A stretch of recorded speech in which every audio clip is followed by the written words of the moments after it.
প্রিয় নবী হযরত মুহাম্মদ সাল্লাল্লাহু আলাইহি ওয়াসাল্লামের একটা আদেশ মানতে গিয়ে যদি আপনাকে সমাজের চোখে ঘৃণিত কিংবা খারাপ হতে হয়, তাহলে আপনি এমন সমাজকে পরিত্যাগ করুন, কিন্তু রাসূল সাল্লাল্লাহু আলাইহি ওয়াসাল্লামের আদেশকে নয়।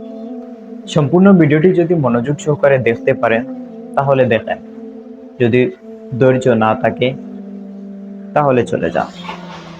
রাসূল সাল্লাল্লাহু আলাইহি ওয়াসাল্লাম আদেশ মানতে কিংবা সেটা প্রচার করতে যদি কোনো সমস্যা হয় কিংবা পারস্পরিক কোনো চাপে নির্যাতিত হয়ে নিজেকে বাকস্বাধীনতাহীন অবস্থায় থাকতে হয়, তাহলে যারা এমনটা তৈরি করেছে তাদেরকে ঘৃণা করুন, কিন্তু কখনো বাধ্য হয়ে তাদের পক্ষ নয়। আপনি কি করছেন তার সত্যতা নির্ভর করে আপনার উপরে।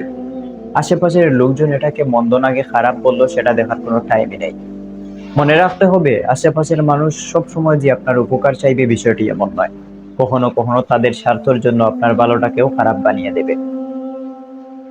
আপনি যদি একটা ভালো কাজ করেন আর এটা যদি আপনার কাছে মনে হয় এটা ভালো, তবে শুধু মনে হলেও হবে না, একটু যাচাই বাছাই করে দেখে নিতে হবে সেটা আসলেই ভালো নাকি মন্দ। যদি দেখা যায় ভালো, তাহলে এটাকেই চালিয়ে যান। সফলতা আল্লাহ দিবেন।